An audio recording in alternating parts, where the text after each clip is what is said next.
ठीक है। मैं एक शायरी बोलना था सर। क्या आप क्या बोलना चाहते हो? शायरी बोलना चाह रहे हैं। शायरी बोलना चाहते हो? माइक देना मेरे लिए। Yes sir. पक्का? आप तो लीगल है।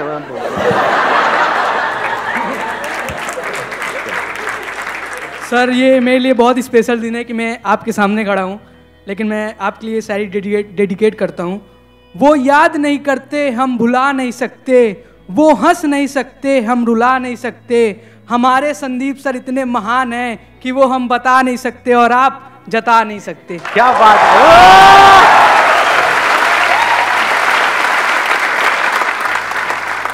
अब हम आगे बढ़े? ठीक है, अब हमारे पास में दो ऑप्शंस हैं। एक है हम Q&A सेशन करें, इसमें आप लोग अलग अलग क्वेश्चंस पूछेंगे, अलग अलग मैं जवाब दूंगा। दूसरा ऑप्शन ये है कि एक टॉपिक मैं आपको बताऊं जो आपकी एज ग्रुप के लिए बहुत रेलेवेंट है, उसी टॉपिक पे हम स्टिक रहें। तो कितने हैं Q&A वाले? वोटिंग कर लेते हैं। कितने हैं Q&A वाले जो चाहते हैं Q&A सेशन हो? 2 3 4 5 6। ठीक है। और कितने चाहते हैं कि एक टॉपिक हो उसी पे हम स्टिक रहें? ठीक है। तो उन 6 लोगों को मारो पीटो, उनको जो मर्जी। ठीक है, मेजॉरिटी विंस। सबसे इंपॉर्टेंट क्या है अभी आप लोगों की लाइफ में इस एज ग्रुप में? करियर। और करियर में सक्सेसफुल होने के लिए क्या ऐसा है जिसको अच्छे से यूटिलाइज करना जरूरी है, जिसको अगर आप वेस्ट करते हो तो पूरी लाइफ वेस्ट? टाइम। सही लग रहा है टॉपिक? कि हम अपने टाइम को अच्छे से यूज कैसे करें, टाइम को वेस्ट ना करें, क्योंकि अगर ये टाइम निकल गया तो गया। टाइम इंपॉर्टेंट है, ये हम सबको पता है, फिर भी हम अपने टाइम को वेस्ट करते रहते हैं जाने अनजाने। ऐसा क्यों होता है? सबसे मेन रीज़न तो मुझे लगता है कि आजकल टेक्नोलॉजी जिसको ढंग से यूज़ नहीं करते हम, फॉर एग्जांपल इंस्टाग्राम और फिर यूट्यूब मतलब मेरी तरफ इशारा क्यों कर रहे हो? मतलब सिर्फ मैं ही टाइम खराब कर रहा हूँ आपका वहाँ पे? वो तो खराब नहीं होता ना, वहाँ यूटिलाइज हो रहा है। So what you are saying is कि एक जो सबसे बड़ा रीजन आ रहा है निकल करके, दैट इज टेक्नोलॉजी। यानी अगर टेक्नोलॉजी को भी और स्पेसिफिक किया जाए, सोशल मीडिया। सोशल मीडिया ऐसा नहीं है कि हम मतलब टेक्नोलॉजी इन द सेंस कि मोबाइल पे अगर हम चाहें तो बहुत कुछ अच्छी चीजें भी पढ़ सकते हैं अपने करियर से रिलेटेड या और चीजों से, वो हम नहीं करते हैं। वो नहीं करते हैं, वेले काम करते हैं जिसका हमारे करियर से, हमारे ड्रीम से, गोल से कोई कनेक्शन नहीं है दूर दूर तक। And second is personal distractions, as we all know. सभी को पता है। वो मैं समझा नहीं क्या? Love life. हाँ, लव लाइफ समझ गया था मैं, वैसे ही देख रहा था कि आप क्या बोलोगे, कैसे एक्सप्रेस करोगे। Let's give a big hand for her. Thank you sir. नहीं। तो अब इसका क्या सोल्यूशन है इस प्रॉब्लम का, जो इन्होंने एक प्रॉब्लम बताई, सोशल मीडिया। तो सोशल मीडिया से हम कैसे बचें? Because it is addictive. कुछ स्टडीज हुई हैं जहां से निकल करके आ रहा है, it is as addictive as alcohol and tobacco. और ये कोई इल्यूजन नहीं है, ये कोई मेरी थ्योरी नहीं है, ये फैक्ट है। कितने लोग हैं सोशल मीडिया पे? और सिर्फ यहां पर नहीं, कितने लोग हैं, मतलब हजारों हैं, लाखों हैं, करोड़ों हैं, ये ऑलमोस्ट पूरी की पूरी दुनिया है, ऑलमोस्ट सब है। और कितने कितने घंटे वहां पर स्पेंड कर रहे हैं? मिनिमम 2 से 3 घंटे मिनिमम। अगर एवरेज भी बोलूं तो 3 घंटे। इस 3 घंटे की रिटर्न क्या है? जीरो है, माइनस में है। इस सच को देख पा रहे हो? क्यों मैं ये कह रहा हूं माइनस में है? जीरो होती तब भी कोई दिक्कत नहीं थी, मतलब जीरो का मतलब हो गया न्यूट्रल, ना कुछ आया ना गया। यहां पे आया कुछ भी नहीं, जा रहा है बहुत तेजी से। सिर्फ टाइम नहीं जा रहा है, और क्या जा रहा है साथ में? एनर्जी जा रही है। देख पा रहे हो? इसको यूज करने के बाद में 4-5 घंटे बाद क्या होता है? बहुत एनर्जी आ जाती है अंदर से, या थक जाते हो? आंखें थक जाती है या आंखों में एकदम एनर्जाइज हो जाती है? थक जाती है, बॉडी थक जाती है, हाथ यहां पे थक जाते हैं, नेक थक जाती है, बैक थक जाती है, दर्द होने लग जाता है, बॉडी स्टिफ हो जाती है। तो माइनस में है इसकी रिटर्न। पढ़ाई से हट रहे हो, जो भी करना चाहते हो वहां से हट रहे हो। ब्रेन आपकी क्या होती है ये सब देख करके, ये सब करके? शार्प होती चली जाती है, माइंड शार्प हो जाता है या डल हो जाता है? बैठे रहो, मतलब दिमाग लगाने की जरूरत नहीं, देखते रहो, एक के बाद एक, एक के बाद एक, एक के बाद एक, कहीं का कहीं, कुछ का कुछ। तो इसका जो सोल्यूशन है, अगर ध्यान से आप समझ पाओगे, उसका सबसे पहला स्टेप है इस बात को समझना, जो बात मैं कह रहा हूं। और सिर्फ अभी नहीं समझना कि अभी ये वीडियो देख रहे हो तो समझ रहे हो, यहां पे बैठे हो तो समझ रहे हो। खुद अपने आप से ये क्वेश्चन पूछना बार बार कि मैं कर क्या रहा हूं और इसका मेरा जो भी ड्रीम है, जहां पे भी मैं अपनी लाइफ को देखता हूं 5 साल बाद, उससे क्या कनेक्शन है? अगर मेरे सारे सेशंस का आप एसेंस निकालोगे, वो है क्वेश्चनिंग, नॉट मोटिवेशन। बहुत सारे लोग मेरी वीडियोस को मोटिवेशन के लिए देखते हैं, बेवकूफ है वो लोग। फिर मेरी वीडियोस में या आप इंस्टाग्राम पे टाइम पास कर रहे हो, कोई फर्क नहीं है। मेरी वीडियोस भी मजे के लिए देख रहे हो या थोड़े चार्ज अप होने के लिए देख रहे हो, वहां भी मजे के लिए देख रहे हो, फर्क क्या रहा? मजा भी टेम्पररी, मोटिवेशन भी टेम्पररी। तो कब फायदा है मेरी वीडियोस देखने का? जब आप देखो and you go in a contemplative state. मतलब वीडियो देखने के बाद में वीडियो बंद किया और 10 मिनट के लिए या 20 मिनट के लिए या 1 घंटे के लिए बैठ करके अपने आप से क्वेश्चन पूछ रहे हो, यार ये जो बंदा कह रहा है बात तो सही है, और जो कह रहा है उसको मैं प्रैक्टिकली अपनी लाइफ में अप्लाई क्यों नहीं कर पा रहा हूं, क्यों नहीं कर पा रही हूं? सब जानते हुए भी मैं क्यों फंस रहा हूं? अगर इस तरह के आप क्वेश्चंस पूछने लग जाओगे तो जवाब मिलेंगे ना। अगर मैंने अपने आप से क्वेश्चन पूछे जिसके बेस पे मैंने आपको जवाब दिया और उसको आपने रट लिया, तो आप में और एक तोते में कोई फर्क नहीं है। पता आपको सब कुछ होगा, कर कुछ भी नहीं पा रहे हो। ये प्रॉब्लम आती है आप लोगों के साथ प्रैक्टिकली? नहीं आती है। बहुत लोग मेरे से क्वेश्चन पूछते हैं कि सर आपकी बातें सारी समझ तो आ जाती हैं, लेकिन प्रैक्टिकली लाइफ में हम अप्लाई नहीं कर पाते। ऐसा क्यों है? क्योंकि वो मेरी बातें हैं, आपकी बातें नहीं है ना। आपकी बातें कैसे बनेंगी? उसका पहला स्टेप क्या है? क्वेश्चन पूछना। किससे क्वेश्चन पूछना? अपने आप से। दिन में कितने घंटे या कितने मिनट आप अपने आप से बैठ करके क्वेश्चनिंग करते हो? सच बोलो। Zero.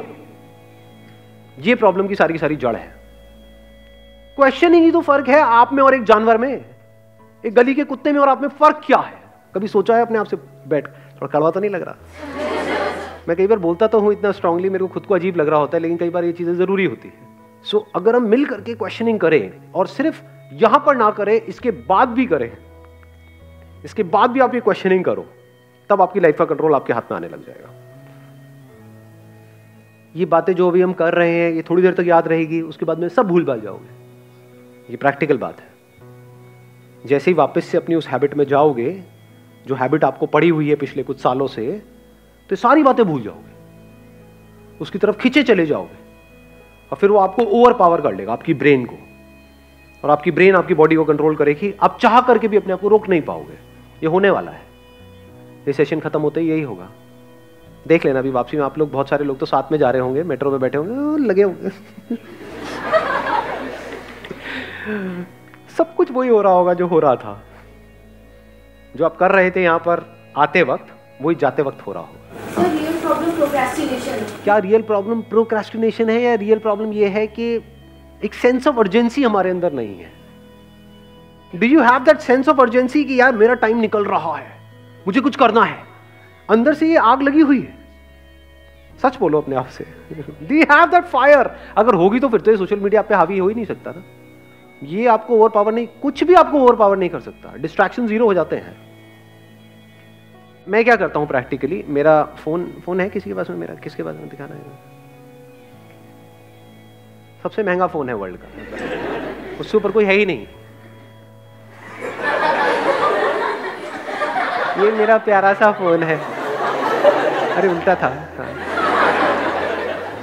Largest screen, best touch, 1000 pixel camera. कुछ है ही नहीं, क्या करोगे? ये मेरा फोन है, बट मेरे पास में एक और फोन भी है। वो अपने पास में नहीं रखता हूं वाला फोन, मेरे पास में ये वाला फोन रहता है। बट कभी कुछ इंपॉर्टेंट काम करना है, कोई एकदम से ईमेल आ गई है, कुछ आ गए, तो उस फोन को मैं ऑन करता हूं, फटाफट से वो काम करता हूं, ऑफ करता हूं, रख देता हूं। अब ये किसने किया है? मैंने किया है, अपने लिए किया है, जबकि मेरे को इसकी जरूरत नहीं है। अगर एक्चुअल में आप समझोगे तो आप किस लिए करना चाह रहे हो? अपने करियर के लिए। जबकि एक्चुअल में देखा जाए तो कौन है यहाँ पर जो कहेगा कि मेरा करियर बड़ा कमाल का सेट हो गया है जी, मैंने कर लिया जो कुछ करना था मुझे लाइफ में फाइनेंशियली? है कोई? एनीबडी? मैं तो हूं। करियर में जहां तक भी आप जो भी सोच सकते हो, उससे बहुत बड़ा कुछ मैं ऑलरेडी कर चुका हूं। अगर आज मैं पूरा दिन भी बैठ करके मोबाइल पे टाइम पास करता रहूं, मुझे फाइनेंशियली कोई फर्क नहीं पड़ने वाला है, फिर भी कर रहा हूं। और आपको करना चाहिए, फिर भी आप नहीं कर रहे हो ना। घोचू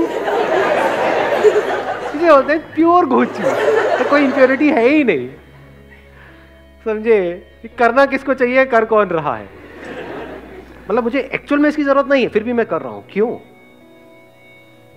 सोचो, थोड़ा सा दिमाग लगाओ। Importance of time. Importance of time. Time किसके लिए इंपॉर्टेंट है? आपको पता है कि हाँ, एक मिनट, इन्होंने बड़ी अच्छी बात बोली। इंपॉर्टेंस ऑफ टाइम मेरे को क्लियर है, और जो अपना टाइम खराब कर रहे हैं उनको क्लियर नहीं है। ऐसे लोगों को जानते हो जो सुबह से रात तक बस बैठे रहते हैं, टाइम पास करते रहते हैं। क्यों करते हैं? थियोरेटिकली तो उनको पता है टाइम इंपॉर्टेंट है, बट उनके सारे एक्शंस कह रहे हैं कि उनके लिए टाइम इंपॉर्टेंट नहीं है। क्यों? क्योंकि उनको कुछ करना ही नहीं है जिंदगी में। हाँ, बोलते हैं कि मेरे को ये करना है, एक्चुअल में कुछ नहीं करना। लाइफ में एक ऐसा पर्पस चाहिए जो इतना बड़ा हो कि आपको 1 मिनट के लिए भी चैन से बैठने ना दे। तो अब आप यहां से जवाब देख सकते हो कि मेरे लिए टाइम इंपॉर्टेंट क्यों है। बिकॉज मेरी लाइफ का एम क्या है, गोल क्या है? कोई गोल नहीं है। देयर इज एब्सोल्युटली नो गोल। जितने गोल्स थे वो मैंने अचीव कर लिए हैं। अभी भी क्यों टाइम को वेस्ट नहीं कर रहा हूं? बिकॉज पर्पस है। वो पर्पस क्या है कि इस इंसान होने का जो मतलब है, यानी I have got this body, I have got this brain, mind, this way of thinking, intellect, ये सब है ना, ये मेरे पास में है ना। इसकी जो हाईएस्ट पॉसिबिलिटी है उसको अचीव करना है मुझे। सर, ये जो आपके क्वेश्चंस और ये सारी जो चीज़ें हैं, मतलब कि आप बढ़ चुके हैं आगे from financial freedom, you have achieved the financial freedom, उसके बाद आप ये सब सोच पा रहे हैं। सो सबसे पहले तो हम लोग को फाइनेंशियली पहले फ्री और ये सारी चीज़ें जब हम लोग के दिमाग से हटेंगी, तभी तो फिर हम लोग ये सारी स्पिरिचुअलिज्म पर सोच पाएंगे। सर, अब आपने एक बड़ा अच्छा क्वेश्चन पूछा है कि भाई कि ये सारी बातें जो मैं कर रहा हूँ, ये स्पिरिचुअल बातें हैं, ये तो बातें तब है ना जब पेट भरा हुआ हो, जब हमारे पास में पैसा आ जाए, जब हमारे पास में उससे ज्यादा हो जितना हमको चाहिए, तब ये सारी बातें काम की है। नहीं, अगर आपका पर्पस हो जाता है ये जिसकी मैं बात कर रहा हूं कि जो भी ये इंस्ट्रूमेंट मेरे पास में है इसकी हाईएस्ट पॉसिबिलिटी को अचीव करना, तो क्या फाइनेंशियल फ्रीडम, फाइनेंशियली इंडिपेंडेंट होना इसका पार्ट है या नहीं है? It is one of the part, it is the most important part. So इस पर्पस में ये भी आ गया। ये कह लो ये पर्पस एक ऐसा है जो सीढ़ियां आप आगे ऊपर चढ़ते चले जा रहे हो जिसका एंड है ही नहीं, उसकी पहली सीढ़ी यही है।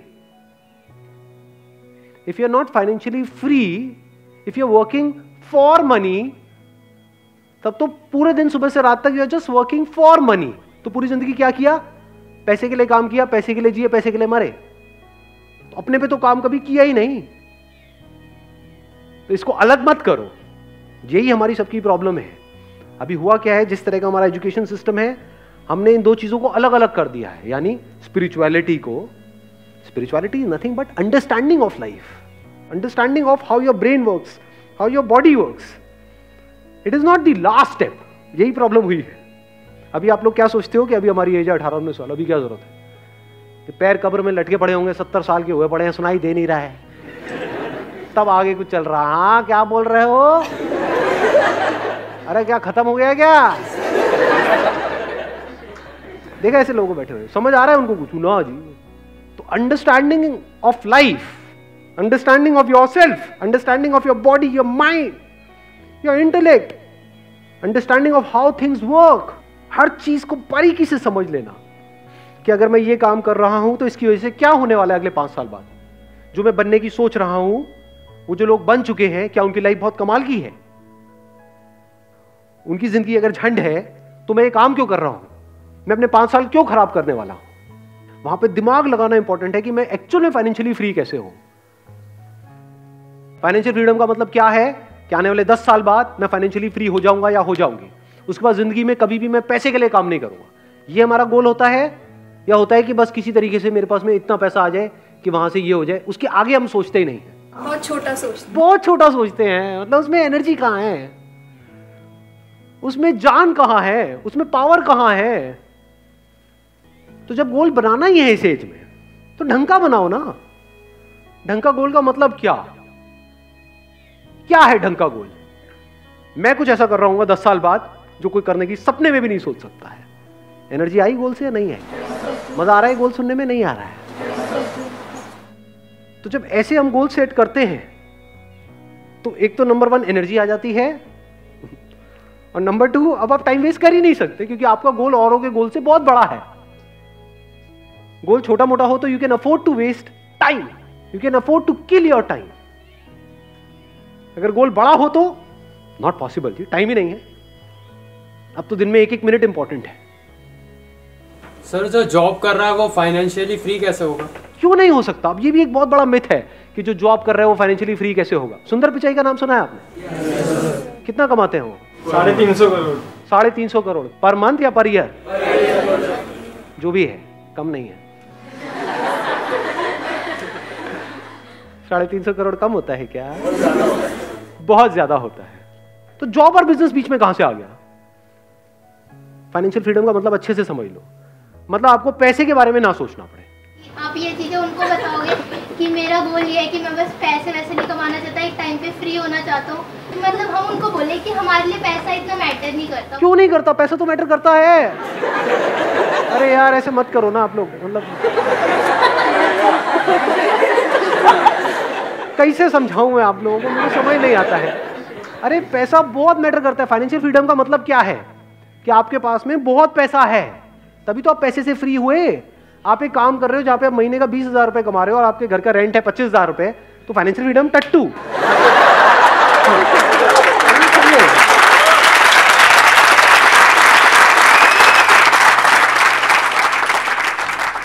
कुछ भी करने से पहले आपको पैसे की टेंशन ना हो। मतलब अगर आप किसी रेस्टोरेंट में जाओ तो आप राइट साइड में ना देखो, लेफ्ट साइड में देखो। सिंपल करता हूं। 250 रुपए, 180, 170, 5 रुपए भैया पापड़ नहीं, पापड़ नहीं। कभी भूल के भी ये मत समझ लेना पैसा इज नॉट इंपॉर्टेंट। अगर पैसा नहीं है आपके पास में तो ये सारी बातें जो मैं कर रहा हूं वो सब बेकार है। मैं क्या कह रहा हूं, गोल सेट करना ही है तो ढंग का गोल सेट करो ना। Discover the highest possibility, the highest potential of this. मैंने दिस तो कर दिया, मेरा मत डिस्कवर करने लगा। बैठ करके मेरे को देख रहे हो, सर ने कहा था दिस।